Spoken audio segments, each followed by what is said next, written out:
Aloha. My Bible is open to the Gospel of John, chapter 13. Tucked in this chapter is a love story.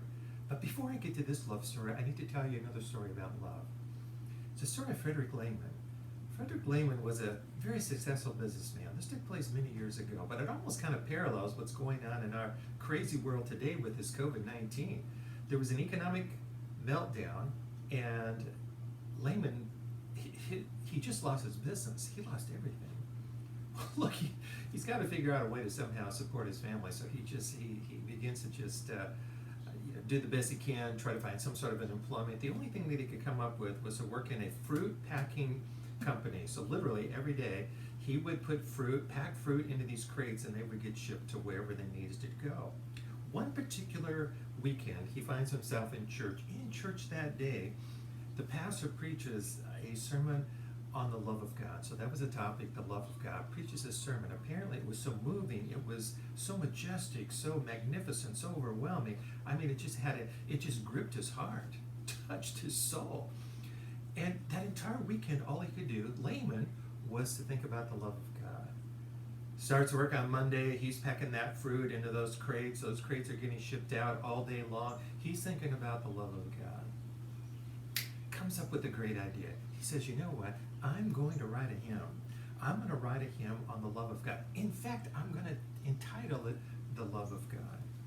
Bless his heart. He starts it. Pen, paper, starts writing.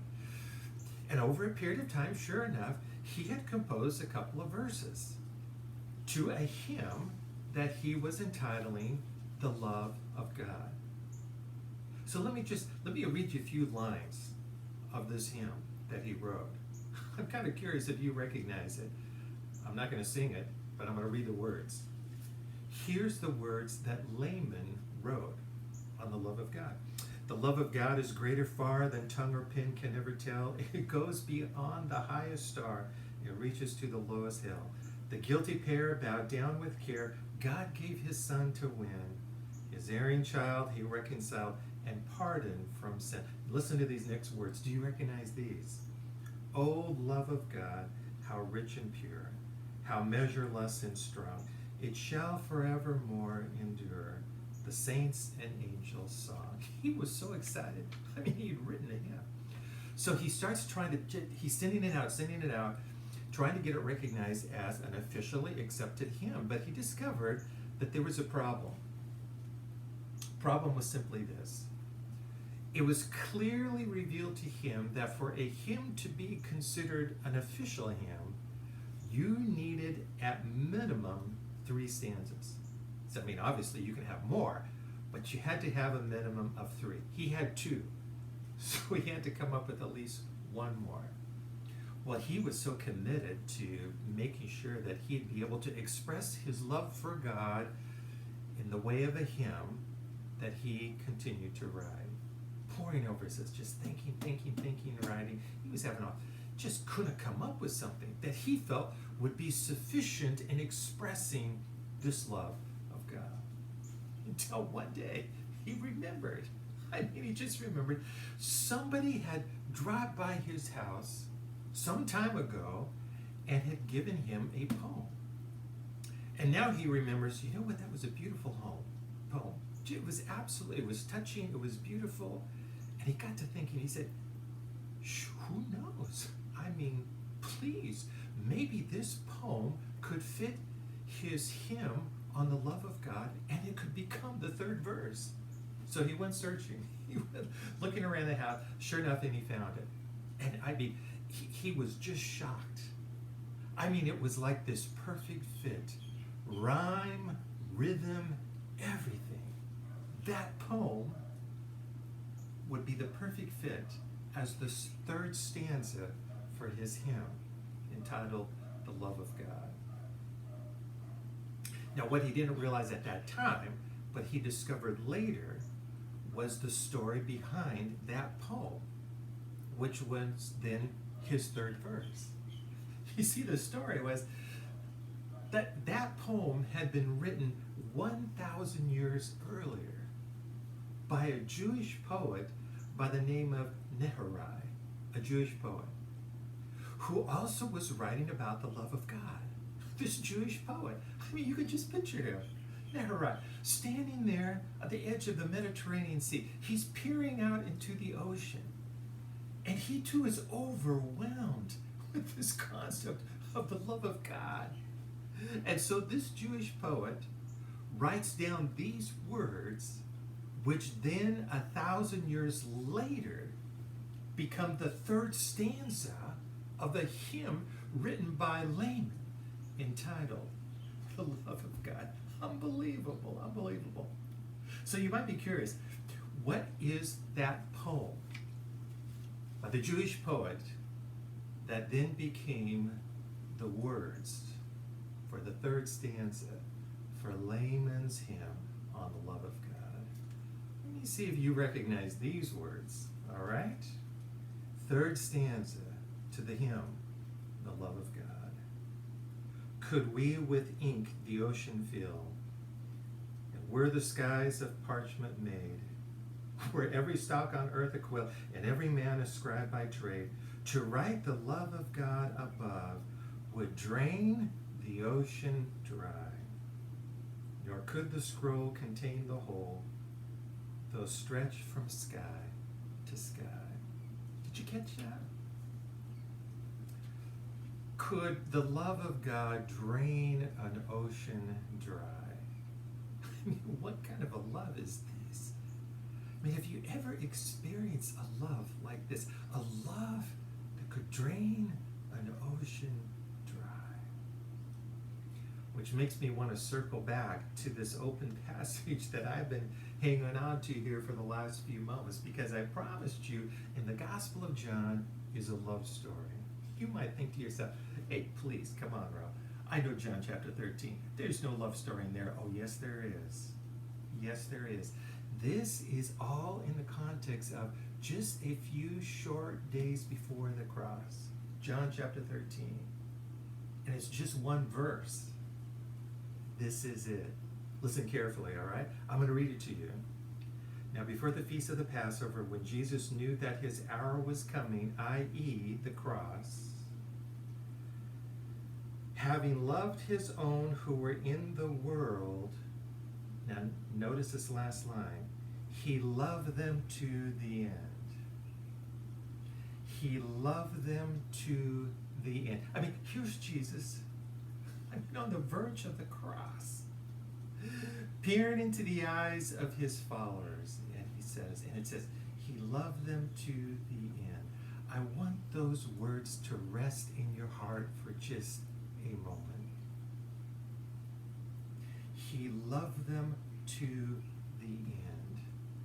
Because you see, for a love story to be a love story, it must be a love that loves to the very last breath. That's a love story. I mean, a love story is a story that loves to the very last breath.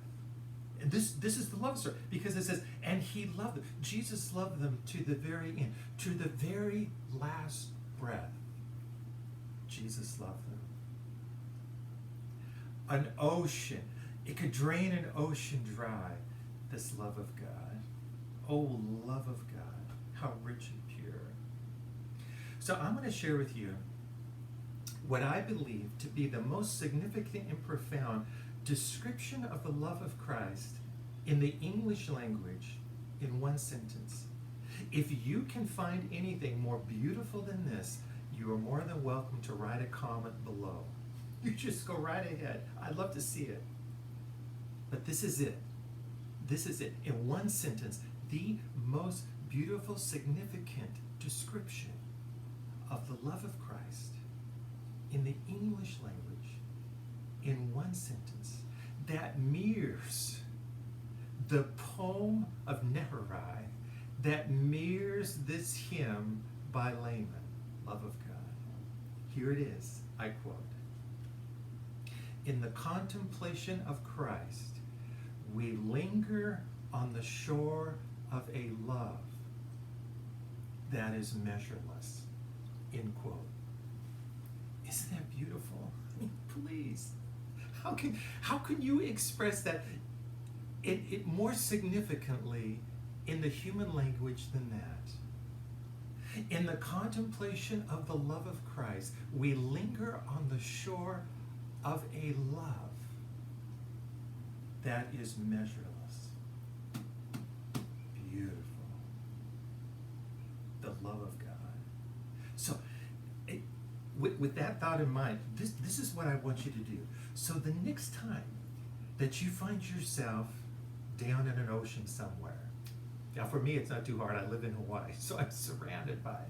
But the next time you find yourself standing there on a beautiful beach, on a beautiful day, I want you to walk down to the edge of the ocean, and as a wave comes in, I want you to take your hands and I want you to cup them just like this.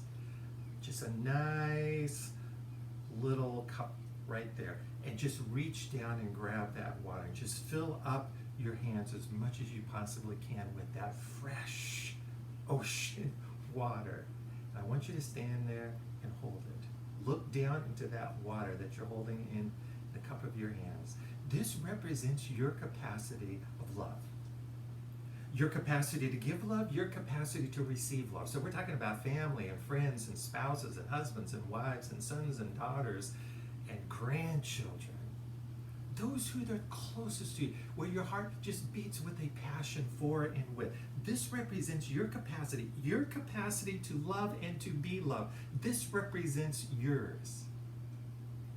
Then I want you to look up, stare and see what you have in your hands. Then I want you to look up and take a look at the ocean, because the ocean represents God's capacity to love. It is measureless, it is endless, it is vast, it is eternal. Look at the ocean. Look back at what you're cupping in your hands, that little ocean water now that is seeping through your fingers, dropping back down onto the sand. That's your capacity. Look then at the vastness of the ocean. God's capacity. It represents his love for you, a love that lasts to the very final breath. Who of us experiences a love like that? And yet that is the love of God. It will drain the ocean dry for you. Oh, the love of God.